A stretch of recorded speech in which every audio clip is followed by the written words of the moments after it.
आबिद साहब ने जब पूरी सच्चाई सुनी तो उनका दिल भर आया। जिस दर्द को वो सालों से दबा कर रखे ह्यूदा, आज वो सब एकदम से फट पारा। वो अपना सीना पकड़कर जमीन पर गिर गए। आयेजा पहले घबराई, चीखी भी, लेकिन फिर उसकी आंखों का रंग बदल गया। जैसे वो किसी इंतजार में हो, वो खामोश खादी देख रही थी कि उनकी सांसें कब रुकती है। किसी को बुलाने का इरादा तक नहीं था। इसी दौरान अनाया दौड़ती हुई आई और अपने ताया को इस हालत में देखकर टूट गई। उसने बिना सोचे समझे एम्बुलेंस बुलाई और आबिद साहब को हॉस्पिटल पहुंचा दिया।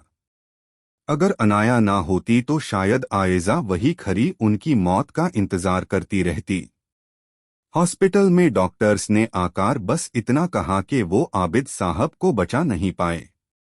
अनाया के आंसू रुकने का नाम नहीं ले रहे थे, मगर आयेजा के चेहरे पर एक अजीब सी सुकून भरी ठंडक थी, जैसे उसकी कोई खास दुआ पूरी होगी हो।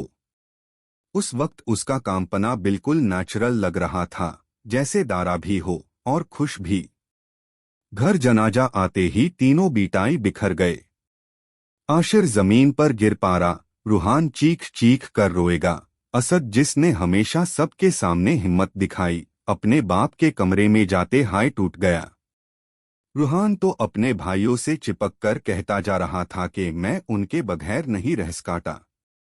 जब आशिर घर से जाने लगा तो रूहान ने उसका हाथ पकड़ लिया कि ऐसे वक्त में कोई भी जाता नहीं, आप कैसे जा रहे हैं।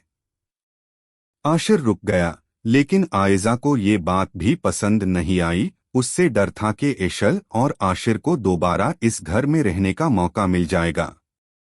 इस सब के दरमियां आयेजा अपनी मां पर चिल्ला रही थी कि सब आपकी वजह से हुआ, आपने ही सच बताया था। वो सारा बोझ अपनी मां पर डालकर खुद को बेकसूर बना रही थी। रात को शयन का फोन आया तो आयेजा हैरान रह गई। उसने पूछा, कौन बोल रहा है। तो शयन कहते हैं, दुश्मन को भुलाना इतना आसान होता तो तुम पहले ही भूल जाती। आयेजा घबराकर नंबर ब्लॉक कर देती है, जैसे ब्लॉक करने से उसकी जिंदगी का आने वाला तूफान रुक जाएगा। उसके अंदर कोई पछतावा नहीं था, बल्कि और ज्यादा जिद और सख्ती आ गई थी। अगली सुबह आयेजा लाल जोरा पहनकर किचन में नाश्ता बना रही थी, जैसे घर में कोई गम का माहौल ही ना हो।